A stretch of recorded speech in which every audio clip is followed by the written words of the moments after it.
নবম pay scale বাস্তবায়ন, সরকারি কর্মচারীদের কঠোর আন্দোলনের এবং নবম পে স্কেল বাস্তবায়ন নিয়ে অর্থ উপদেষ্টার সাম্প্রতিক মন্তব্যের বাংলাদেশ সরকারি কর্মচারীদের দাবি আদায় ঐক্য পরিষদের তীব্র প্রতিক্রিয়া জানিয়েছে।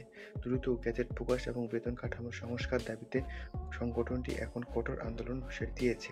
জাতীয় প্রেস ক্লাবের এক সমাবেশ থেকে নেতারা বলতেছে যে 15 ডিসেম্বরের মধ্যে গেজেট প্রকাশের চূড়ান্ত আলটিমেটাম দিয়েছেন এবং পরিষদের সমন্বয়ক মোহাম্মদ মাহমুদুল হাসান জানিয়েছেন 30 নভেম্বরের মধ্যে দৃশ্যমান অগ্রগতি না হলে আন্দোলন আরও কঠিন হবে এবং 5 ডিসেম্বর সংবাদ সম্মেলনের মাধ্যমে মহাসমাবেশ ও টানা অবস্থান কর্মসূচি ঘোষণা করা হবে। এবং সচিবালয়ের কর্মকর্তা কর্মচারীরা সংযুক্ত পরিষদের সভাপতি বাদিউল কবিরের মতে অন্তর্বর্তীকালীন সরকারি পে কমিশন গঠন করায় তাদের নতুন পে স্কেল বাস্তবায়ন করতে হবে। তিনি 30 নভেম্বরের মধ্যে সুপারিশ চূড়ান্ত করার জন্য কমিশনের উপর চাপ বাড়ানোর কথা বলেন। এদিকে মূল্যবৃদ্ধির কারণে জীবনযাত্রার বিপর্যস্ত হওয়ার কর্মচারী আরও কঠোর আন্দোলনের জন্য প্রস্তুত হয়েছেন। নতুন পে স্কেল বাস্তবায়নের দাবিতে ইতিমধ্যে 12টি কর্মচারী এবং সংগঠন এর মঞ্চে আসার জন্য আলোচনা চলতেছে।